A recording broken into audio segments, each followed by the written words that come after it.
You know, my mother used to say, a long time ago, whenever there would be any really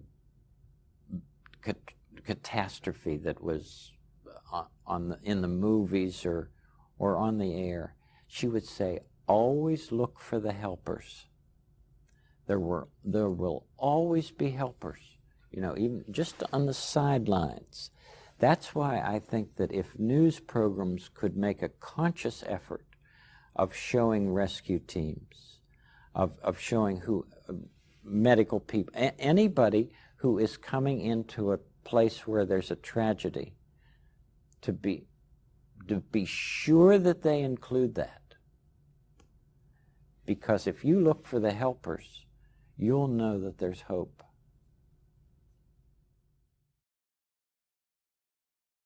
To this day, Mr. Rogers is a very powerful voice for me.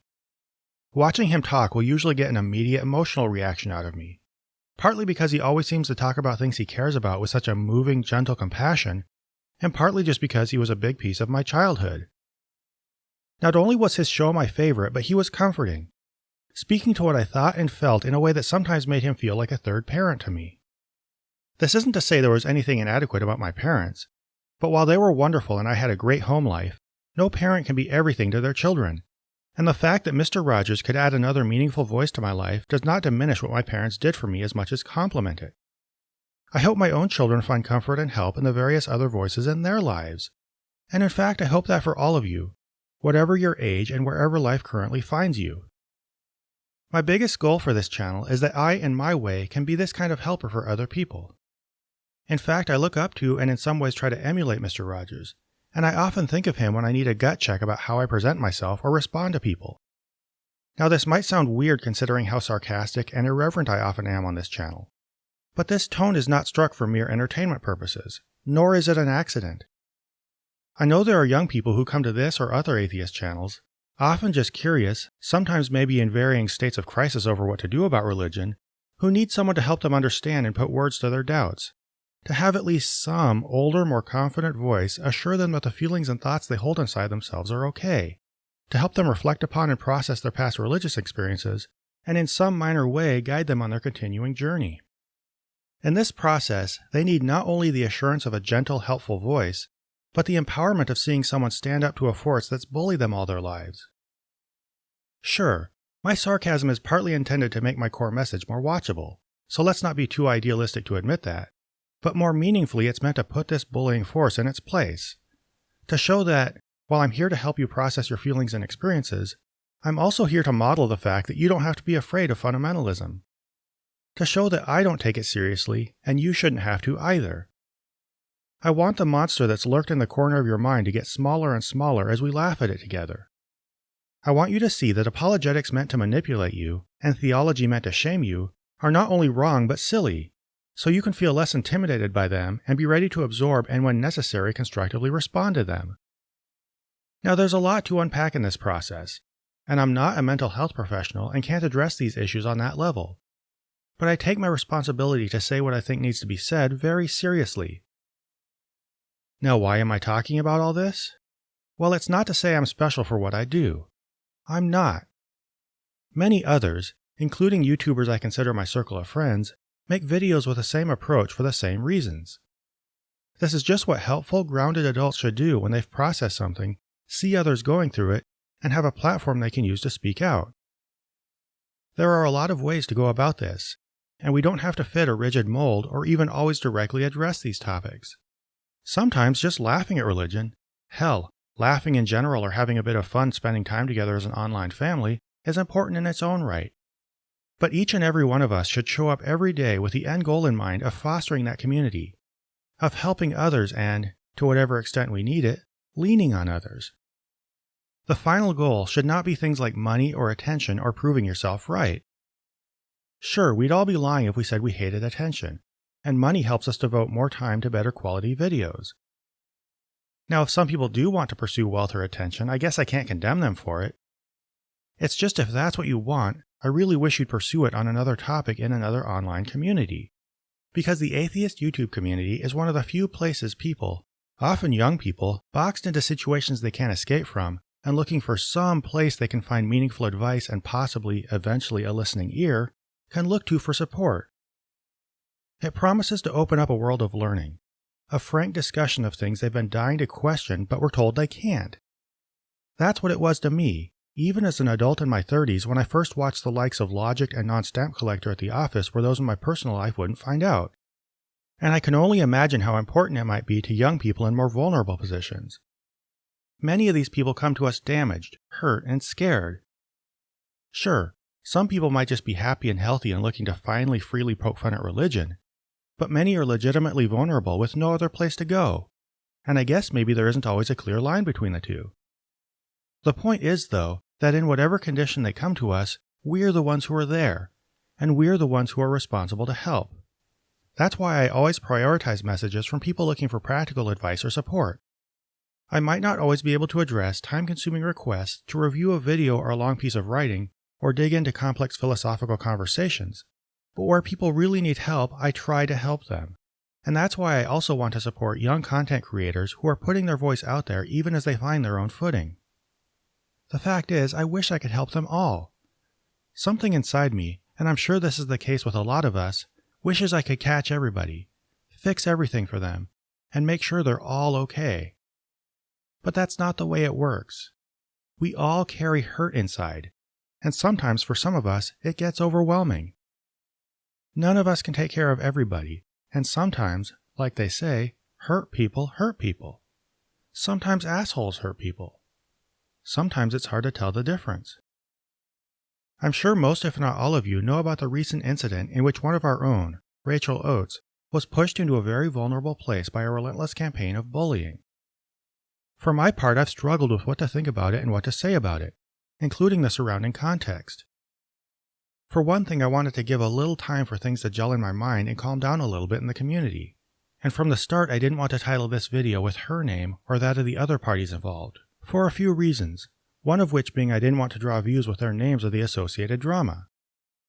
If you made a video and used the names, that's perfectly fine. It's just a choice I made. I'm also not going to say who the bullies in this case are. I suspect they may be stirring up controversy for easily won attention. And while I guess most of you know who they are, I don't want to reward them with further notoriety by spreading their names.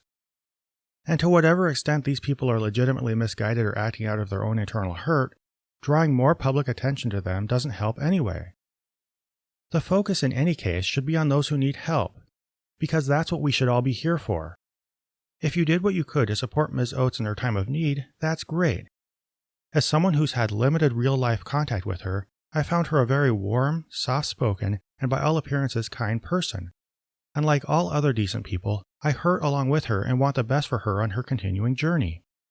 But one additional thing we need to remember is that there are many, many other people in our community in equally hurting and vulnerable positions. I don't mean this to minimize Rachel's experience or say she isn't deserving of our help. Rather, I want us to remember that the number of impressionable, young, often hurting eyes on us is greater than we can imagine. You can't always know who's watching you and how your behavior affects them, but for every person like Rachel who bears this burden publicly, and that is an added burden I wish she'd never had to bear, many more struggle in anonymity with no one rallying around them, and we need to remember the importance of what we do and the gravity of how we act. If you storm around Twitter trying to be right just because you want people to see you being right, or if you produce clickbait or empty nonsense just to build an audience, then you should think more seriously about how you're handling the responsibility to people who come to watch you. If you're tripping up sincere, hardworking YouTubers and causing distress in the community by creating or trying to benefit from drama, then shame on you. And for the rest, please remember that in times of infighting, you, just as much as those you're pitted against, need to take the time to back away, cool down, and reflect on how you're behaving, who you want to be, and how you affect other people. I myself need to do this too, constantly. If I can add something nerdy, I used to teach the Iliad in high school, and students were always surprised to see it end not at the end of the war, but with Hector's funeral. This was because the climax of the story was not a battlefield victory, but the decision by Achilles to give the body of his hated enemy, who had killed his own best friend, back to his family. There's something very profound in this. Conflict never ends. We're never going to win the final battle that solves everything, and in fact rarely if ever will anything be resolved by defeating another person at anything. All we can ensure is that we remain decent and look out for others, including those who oppose us. That's all we have control over. It's natural, even healthy, to feel some kind of anger at those who tear others down. But when we fall to the temptation to focus on our anger at those who cause hurt, we lose focus on helping those who suffer the hurt, and can become destructive ourselves. We perpetuate and then all get lost in the cycle of lashing out at each other.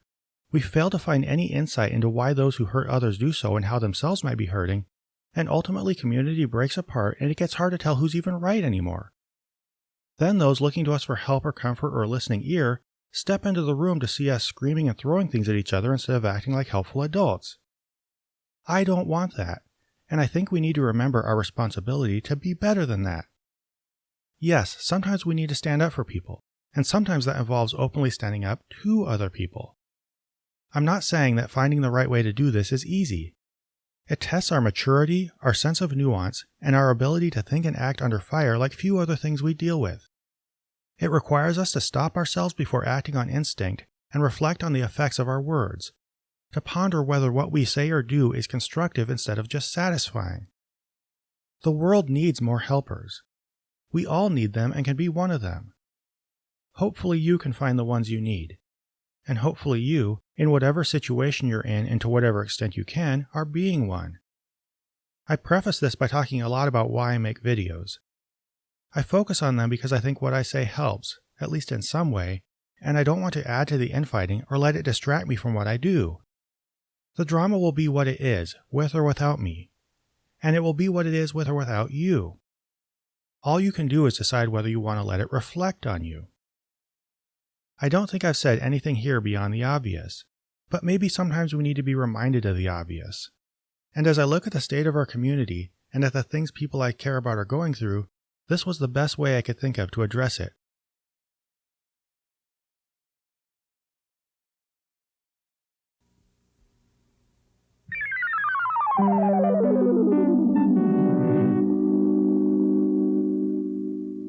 This program was made possible by a grant from S.R. Foxley, Bob Generic, and Q, and by the generous support of viewers like you. If you wish to join them in pledging to this channel, please find a link to the Prophet of Zod Patreon below.